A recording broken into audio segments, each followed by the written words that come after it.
चलिए, यानी व्यवस्था प्रॉपर है, कम से कम जो लोग पहुंच रहे हैं डुबकी लगाने, जो इसे तीर्थ क्षेत्र के तौर पर देखकर पहुंच रहे हैं, क्योंकि अगर आप तीर्थों में जाते हैं तो आपको थोड़ी मशक्कत तो करनी पड़ेगी भगवान का दर्शन करने के लिए। कोई उत्सव थोड़ी, कोई पार्टी थोड़ी है जो आप पहुंच गए और तुरंत ही आपको एकदम वहां मौके पर पहुंचना, थोड़ी तो मेहनत करनी पड़ेगी ना भगवान को पाने के लिए, आस्था का अपना कहीं ना कहीं उसमें डूबने के लिए थोड़ी मेहनत तो करनी पड़ेगी। और लोग इसे मान भी रहे हैं, सुन भी रहे हैं। लेकिन अब योगी आदित्यनाथ ने विपक्षियों को भी आईना दिखा दिया है।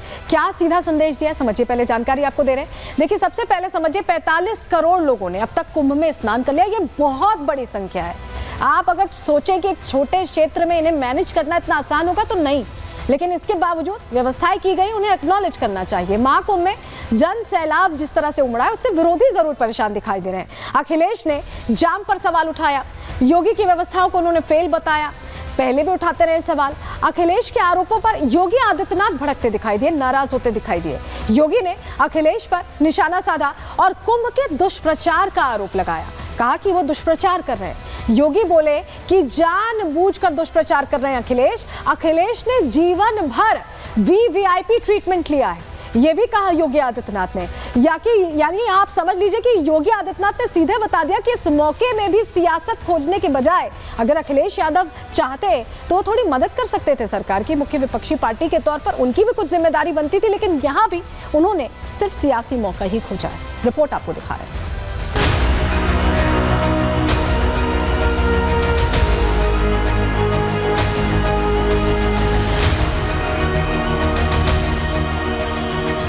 प्रयागराज महाकुंभ में हर कोई आस्था की डुबकी लगाना चाह रहा है।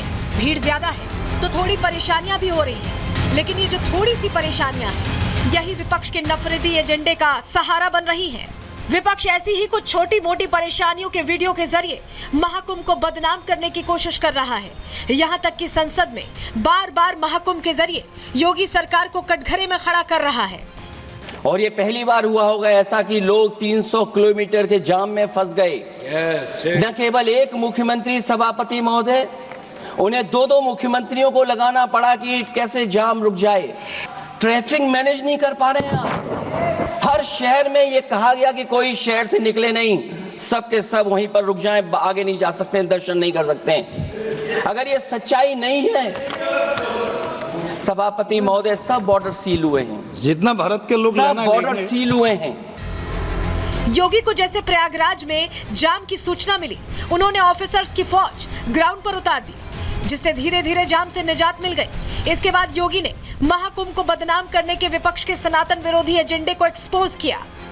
एक अस्थायी शहर में 45 करोड़ श्रद्धालु आकर के डुबकी लगा करके चला जाए तो इससे बड़ी बात और क्या हो सकती है। लेकिन जिनको नकारात्मकता फैलानी है, और नकारात्मकता फैलाने वाले कौन लोग हैं? ये नकारात्मकता फैलाने वाले वही लोग हैं जिन्होंने जीवन भर वीवीआईपी ट्रीटमेंट लिया है सरकार की। महाकुंभ में विरोधी एजेंडे में सिर्फ अखिलेश ही शामिल नहीं है, बल्कि उनकी पत्नी डिंपल यादव भी लगातार सनातन पर सवाल खड़े कर रही हैं। सरकार व्यवस्था अभी भी समय है सुधारे, उनको अच्छा करे, जिससे कि लोगों को जो कष्ट हो रहे हैं, जहां लोग घंटों जाम में फंसे हैं भूखे प्यासे, तो इस तरह की असुविधा श्रद्धालुओं को ना हो। मिसमैनेजमेंट बहुत ज़्यादा है, और अगर सही मायनों में पूरी व्यवस्थाओं को ढंग से देखा जाता तो आज जितना कठिनाई और कष्ट का सामना श्रद्धालु कर रहे हैं वो नहीं करना पड़ता। महाकुंभ की व्यवस्था को बेहतर से बेहतर बनाने का काम किया जा रहा है और बड़ी संख्या में श्रद्धालु पहुँच रहे हैं। 45 करोड़ से अधिक श्रद्धालु वहां पहुंच चुके हैं और लगातार श्रद्धालुओं का आना जारी है। हमारी सरकार सबसे अच्छी व्यवस्थाएं कर रही है और लगातार उसमें सुधार भी कर रही है। उसके बावजूद देखिए, विपक्ष और खासकर समाजवादी पार्टी के लोग सनातन पर अनर्गल टिप्पणियां करते रहते हैं, जबकि दुनिया का हर सनातन धर्म मानने वाला व्यक्ति आज पवित्र संगम पर पहुंच करके पुण्य प्राप्त करना चाह रहा है। हमारी सरकार उस दिशा में प्रतिबद्धता के साथ काम कर रही है। प्रयागराज से कांग्रेस सांसद उज्जवल रमन सिंह ने भी महाकुंभ की व्यवस्थाओं को लेकर सवाल उठाया है, जिस पर बीजेपी सांसद मनोज तिवारी ने जवाबी हमला बोला। श्रद्धालुओं को रोक करके अगर आप स्नान कराते हैं तो ये दुखद स्थिति है। हमारी व्यवस्था तो ऐसी होनी चाहिए कि जितने लोग आए सबको, और मैं कहूँगा कि अगर पर्याप्त व्यवस्था की गई होती तो ये नौबत ना आती। सरकार की तैयारियां अपूर्ण थी, सरकार तैयार नहीं थी। कहीं न कहीं सरकार इस महाकुंभ में असफल रही है। एक भ्रांति फैल रही है कि सब जाम हो गया है, बिल्कुल कहीं कोई जगह नहीं है। ऐसा नहीं है। अच्छी व्यवस्था है, आप आइए और अफवाहों में न पड़े। महाकुंभ की व्यवस्था बहुत अच्छी है।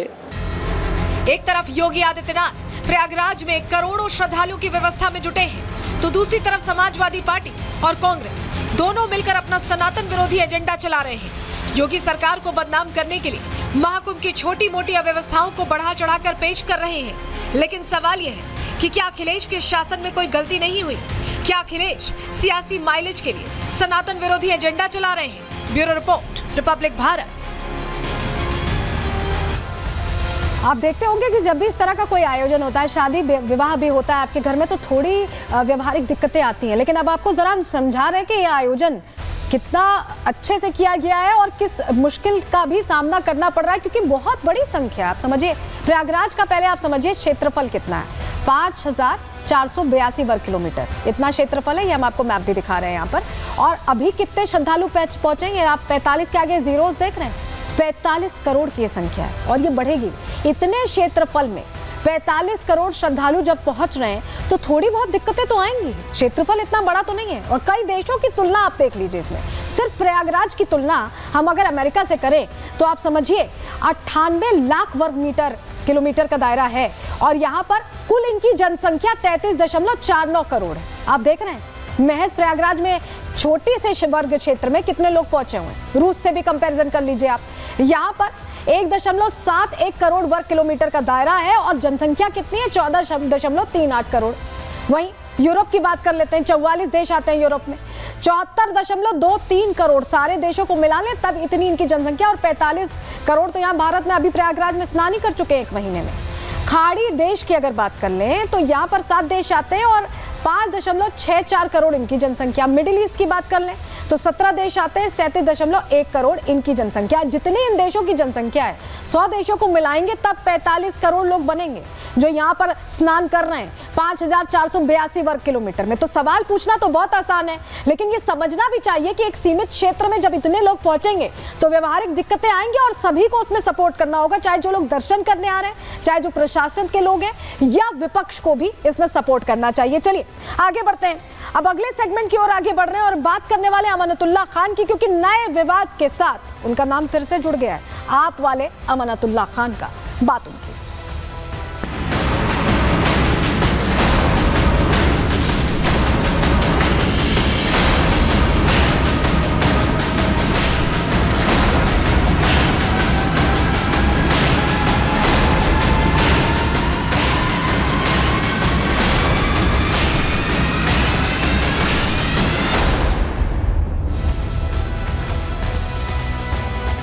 दिल्ली पुलिस की क्राइम ब्रांच पहुंची थी एक आरोपी को पकड़ने जिस पर हत्या का आरोप है। वांटेड था वो, 7 साल से फरार चल रहा था। लेकिन अमानतुल्लाह खान और उनके समर्थकों ने न सिर्फ क्राइम ब्रांच के साथ धक्का मुक्की की, उनका ध्यान भटकाया, बल्कि उस आरोपी को फरार होने में, उसको भगाने में मदद भी कर दी। तस्वीर पहले आपको दिखा रहे हैं, जरा तस्वीर देखिए।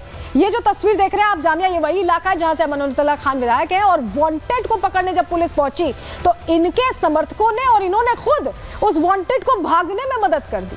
अब क्योंकि भागने में मदद की है, अमानतुल्लाह खान यहाँ ढाल बनते दिखाई दिए, तो अब इन पर भी गाज गिराने की तैयारी हो रही है, एक्शन की तैयारी हो रही है। कैसे एक्शन की तैयारी हो रही है, चलिए जानकारी आपके सामने रख रहे हैं कैसे एक्शन की तैयारी हो रही है। खबर समझ लीजिए पहले। सोमवार को क्राइम ब्रांच की टीम जामिया इलाके पहुंची थी और इस दौरान हत्या की कोशिश के आरोपी को पकड़ने के लिए टीम पहुंची। आरोपी का नाम शाहबाज खान है, जिसे पुलिस ने दबोचा।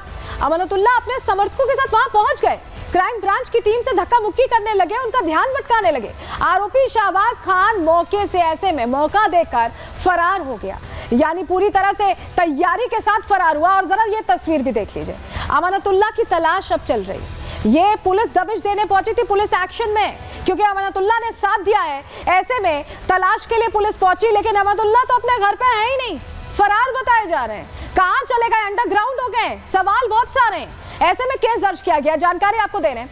देखिए दिल्ली पुलिस को अमानतुल्लाह की तलाश है। अमानतुल्लाह पर गंभीर धाराओं में केस दर्ज किया गया, बहुत गंभीर धाराओं में, दंगे के आरोपों में कई गंभीर धाराओं में केस दर्ज हुआ है। बेनस की धारा 191 लगाई गई है। ये धारा का जिक्र हम क्यों कर रहे हैं, क्योंकि अमानतुल्लाह पर दंगे से जुड़ी धाराएं लगाई गई है, जिस तरह से आरोपी को भगाने में मदद की गई है।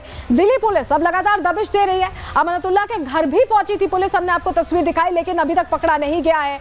अब ऐसे में तलाश की जा रही कि कहां फरार करवाए। पुलिस का क्या कहना है, कैसे प्लान ऑफ एक्शन है अमानतुल्लाह को पकड़ने का, सुनिए जरा। मिली थी, क्राइम ब्रांच की टीम यहाँ पे एक प्रोक्लेम्ड ऑफेंडर को पकड़ने आई थी।